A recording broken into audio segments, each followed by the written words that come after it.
ಹೆದರುವುದಿಲ್ಲ. ಅವನಿಗೆ ಹೆದರದೆ ಜನನಿ ವೀರನಂತೆ ಬಾಳುವೆ. ಕಂಡು ಕಂಡ ಹೆಣ್ಣು ಮಕ್ಕಳ ಶೀಲ ಕೆರೆಸಿ ಬಣ್ಣತನದಿಂದ ಬರುಗುವ ಆ ಸೌಕಾರನಿಗೆ ನಾನು ಹೆದರಲೆ.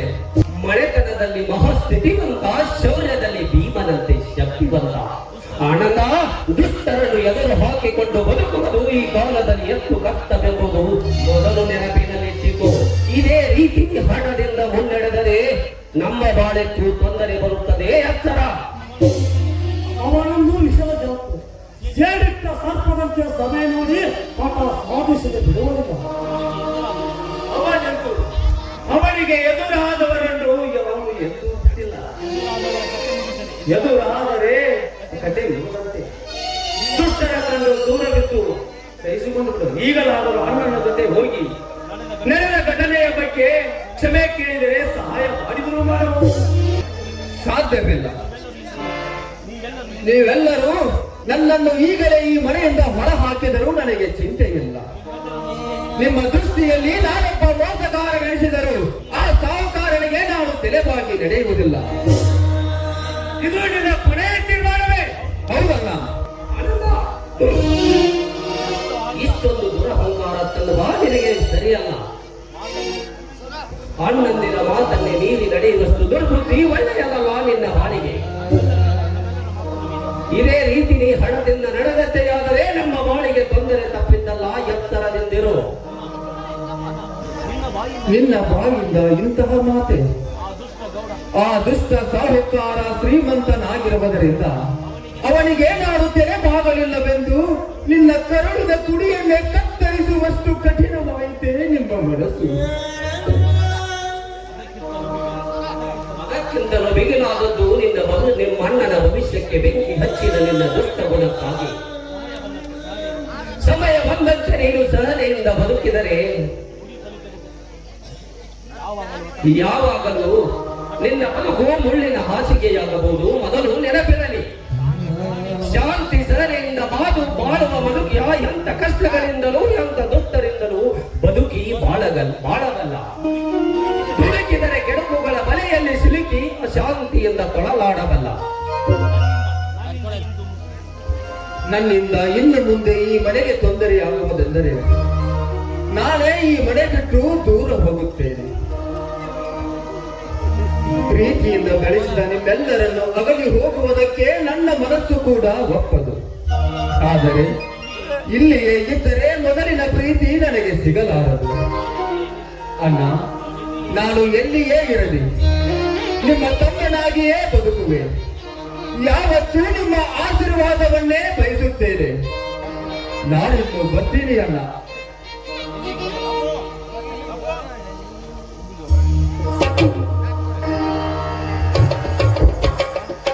ಎಲ್ಲಿಗೆ ಹೊರಟಿರ್ಬೇಕ?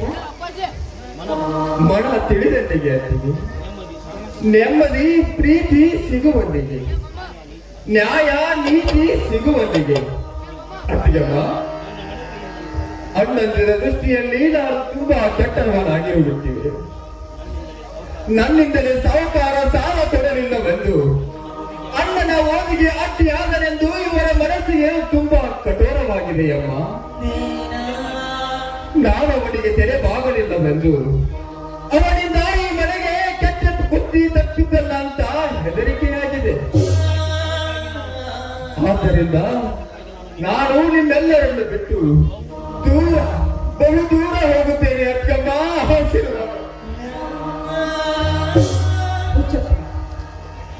ಇಷ್ಟಕ್ಕೆ ನೀನು ಇಷ್ಟೊಂದು ದುಃಖ ಪಟ್ಕೊಂಡು ನಮ್ಮನ್ನು ಬಿಟ್ಟು ಈ ಕರಳು ಬಯಲು ಕಟ್ಟಿಕೊಂಡು ದೂರ ಹೋಗ್ತಾ ಇದೆಯಾ?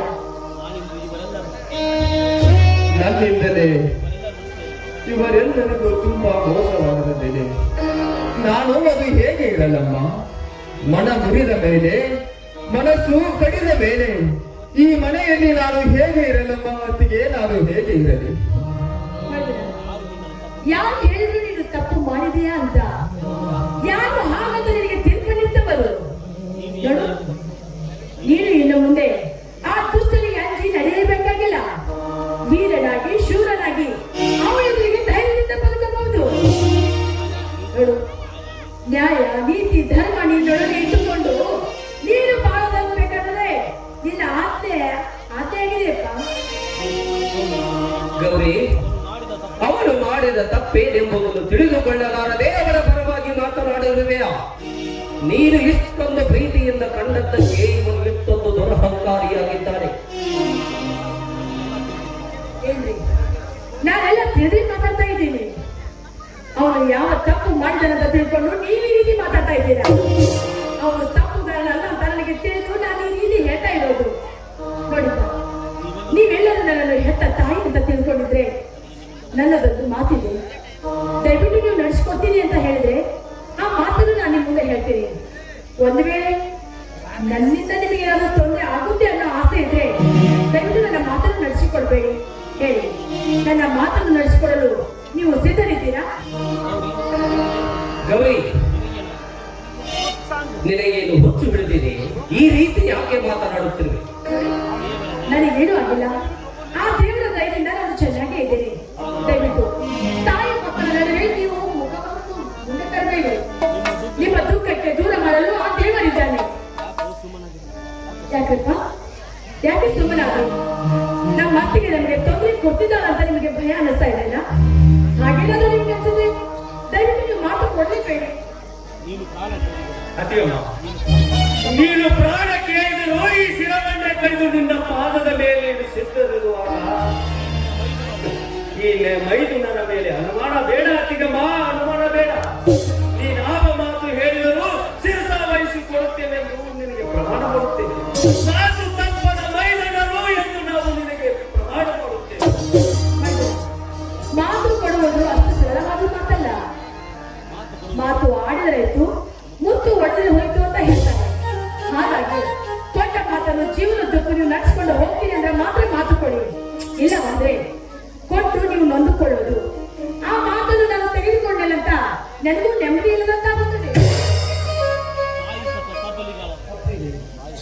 ತಾಯಿ ಸತ್ತ ತಪ್ಪಲು ಒಯ್ದ ನಾವು ನಮ್ಮನ್ನು ಮೈದುನತೆ ಕಾಲದೆ ಮಮತೆಯ ಮಕ್ಕಳಂತೆ ಕೊಂಡು ಜೋಪಾನ ಮಾಡ್ತೀವಿ. ನೀವಾಗದೆ ಬೇರೆ ಯಾರು ಈ ಸ್ಥಾನದಲ್ಲಿ ನಿಂತು ನಮ್ಮನ್ನು ಕಾಪಾಡದಿದ್ದರೆ ದಿಕ್ಕು ತಪ್ಪಿದ ಹಕ್ಕಿಯಂತೆ ಹಾರಿ ಹೋಗುತ್ತಿದ್ದೆವು ತುತ್ತು ಅನ್ನಕ್ಕಾಗಿ. ನಿಮಗೆ ಮಾತು ಕೊಡದಿದ್ದರೆ, ಕೊಟ್ಟ ಮಾತಿನಂತೆ ನಡೆದುಕೊಳ್ಳದಿದ್ದರೆ ನಮಗೆ ನರಕ ತಪ್ಪಿದ್ದರೆ ನಾವು ಏನೆಂದು ಹೇಳುವ ತಾಯಿ ನಡೆಸಿಕೊಳ್ಳುತ್ತೇವೆ. ಅಣ್ಣ ತಮ್ಮಂದಿರೆಲ್ಲರೂ ಒಟ್ಟಾಗಿ ಬಾಳಬೇಕು. ದುಡಿದು ದೊಡ್ಡಪ್ಪನಂತೆ ನೀವು ಬೆಳೆಯಬೇಕು. ನಿಮ್ಮ ಬಾಳು ಬಂಗಾರವಾಗಬೇಕು. ಜೀವನದಲ್ಲಿ ಎಂತ ಕಷ್ಟ ಸುಖಗಳು ಬರಲಿ, ನೀವ್ಯಾರು ಜಗಳ ಮಾಡದೆ ಈ ಮನೆಯಲ್ಲಿ ಒಂದಾಗಿ ಚೆನ್ನಾಗಿ ಬದುಕಬೇಕು. ಮುಂದೆ ನಿಮ್ಮನ್ನು ಮದುವೆ ಮಾಡಿಕೊಂಡ ಮನದೇರ ಮಾತಿಗೆ ಬೆಲೆ ಕೊಡದೆ ಮನ ಒಡೆಯದಂತೆ ಈ ಮನೆ ಒಡೆಯದಂತೆ ನೀವೆಲ್ಲರೂ ಒಂದಾಗಿ ಬಾಳ್ಬೇಕೆಂದರೆ ನನ್ನ ಆಸೆ. ನೀವೆಲ್ಲರೂ ಆ ರೀತಿ ಬದುಕಿದ್ರೆ ಈ ನಿನ್ನ ಅತ್ತಿಗೆ ಜನ್ಮ ಸಾರ್ಥಕವಾಗುತ್ತದೆ. ಇದು ನನ್ನ ಹಿರಿಯರ ಆಸೆ. ಹಾಗಂತ ನನಗೆ ಮಾತು ಕೊಡ್ತೀರಾ?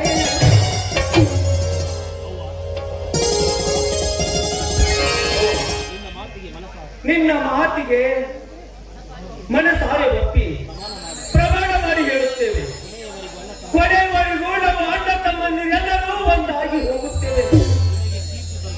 ನಿನಗೆ ಕೀರ್ತಿ ತರುತ್ತೇವೆ. ಇದು ಸತ್ಯವಾದ ಮಾತು.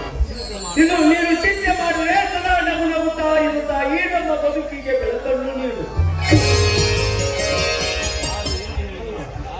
ನಮ್ಮಲ್ಲಿ ಯಾರು ಏನು ಹೇಳಿದರು, ನಾವು ಎಷ್ಟೇ ಜಗಳವಾಡಿದರು ಎಂದೆಂದಿಗೂ ನಮ್ಮ ಮನೆ ಮತ್ತು ನಮ್ಮ ಮನ ಹೊಡೆಯದಂತೆ ನೋಡಿಕೊಳ್ಳುತ್ತೇವೆ. ಈ ಮಾತು ಶಿವನ ಸಾಕ್ಷಿಗೆ ಸತ್ತ ತಾಯಿ ಸತ್ಯ. ಬಡತನವಿರಲಿ, ಮುಂದೆ ಶ್ರೀಮಂತಿಕೆ ಬರಲಿ. ನಾವೆಲ್ಲರೂ ಒಂದಾಗಿ ಬಾಳುತ್ತೇವೆ. ಅಣ್ಣ ಅತ್ತಿಗೆಯರೇ ತಂದೆ ತಾಯಿಗಳೆಂದು ತಿಳಿದು ಮಾತು ಮೀರದ ಮಕ್ಕಳಾಗಿ ದುಡಿದು ಈ ಮನೆಯನ್ನು ಮುನ್ನಡೆಸುತ್ತೇವೆ ಎಂದು ನಿನ್ನ ಪಾದ ಬಿಟ್ಟು ಪ್ರಮಾಣ ಮಾಡಿ ಹೇಳುತ್ತೇವೆ.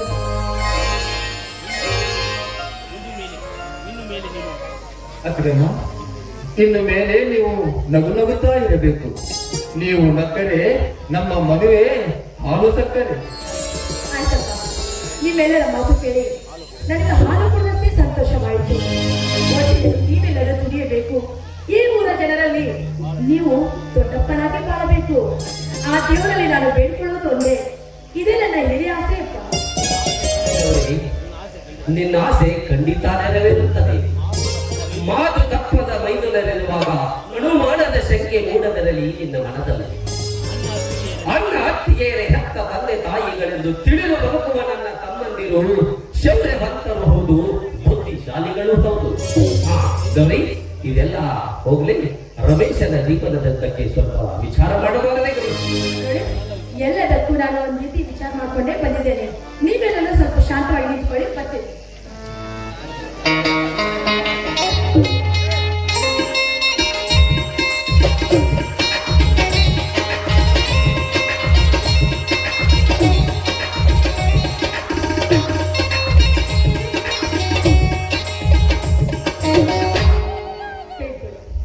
ಈ ಬಂಗಾರದ ಬಳೆಗಳನ್ನು ಮಾರಿ ನನ್ನ ಮೈದುನ ಕಾಲೇಜಿಗೆ ಹಣವನ್ನು ಕಟ್ಟಿ ಅವರು ಓದು ಮುಂದುವರೆಯಲು. ನೀನು ಗೌರಿ, ನಿನ್ನ ಬಂಗಾರದ ಬೆಳೆಗಳನ್ನೇ ಮಾರಿ ಹಣ ತರುವುದೇ?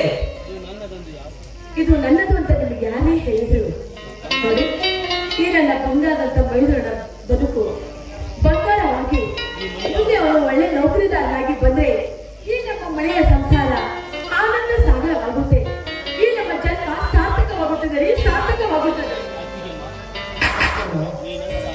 ನೀನು ಎಂತ ತ್ಯಾಗಜೀವಿಯಮ್ಮ. ನನ್ನ ಬದುಕಿನ ಭವಿಷ್ಯಕ್ಕಾಗಿ ನಿನ್ನ ಬಂಗಾರ ಬಳೆಗಳನ್ನು ಮಾಡುವಂದು ಹೇಳುವುದಿಲ್ಲ. ನೀನು ನಿಜವಾಗಿ ದೇವತೆಯಮ್ಮ. ನಿಮ್ಮಂತ ಅಣ್ಣ ಅತ್ತಿಗೆಯನ್ನು ಪಡೆದು ನಾನೇ ಪುಣ್ಯವಂತ. ಅತ್ತಿಗೆಯ ತ್ಯಾಗವನ್ನು ಬರೆಯದಿರು. ಮುಂದೆ ನಿನಗೆ ದೇವರು ದಾರಿ ತೋರಿಸಿದಾಗ ಇಂಥದೇ ಬಳೆಗಳನ್ನು ತಂದು ಅತ್ತಿಗೆಗೆ ಅರ್ಪಿಸು. ಆಗ ನಿನ್ನ ಋಣ ತೀರುತ್ತದೆ. ನಿನ್ನ ಗುಣ ಎಲ್ಲರ ಗೌರವಕ್ಕೂ ಪಾತ್ರವಾಗುತ್ತದೆ. ಗುರಿ ತಲುಪದ ಮೇಲೆ ಅರವು ಉಳ್ಳ ಮಾಡಬಾರದು. ಅದೆಂದಿಗೂ ಸಾಧ್ಯವಿಲ್ಲ. ಈ ಮಾತು ಶಿವನ ಸಾಕ್ಷಿಯಾಗಿ ಸತ್ಯ. ನಾನೆಂದು ಕೆಟ್ಟ ಬುದ್ಧಿ ಮಾಡೋದಿಲ್ಲ. ಒಂದು ವೇಳೆ ಮಾಡಿದರೆ ನನ್ನಂತ ಪಾಪಿಯ ಜಗದಲ್ಲಿ ಇರಲಾರದು. ಹರಿತ್ವ ಧರ್ಮ ಮಾಡಲಾರದು. ನಿಮ್ಮೆಲ್ಲ ತ್ಯಾಗವನ್ನು ಎಂದೆಂದಿಗೂ ಬರೆಯುವುದಿಲ್ಲ.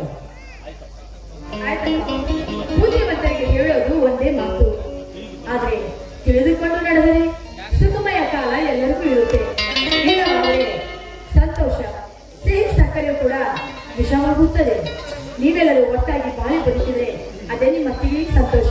ನಡೆಯಿರಿ, ನೀವೆಲ್ಲರೂ ಊಟ ಮಾಡಿರಿ. ನಿಮ್ಮ ಅಣ್ಣನವರು ಪೇಟೆಗೆ ಹೋಗಿ ಬಳೆಗಳನ್ನು ಮಾರಿ ನಿನ್ನ ಕಾಲೇಜಿಗೆ ಹಣ ಕಟ್ಟೋದಕ್ಕೆ ದುಡ್ಡು ತರ್ತಾರೆ.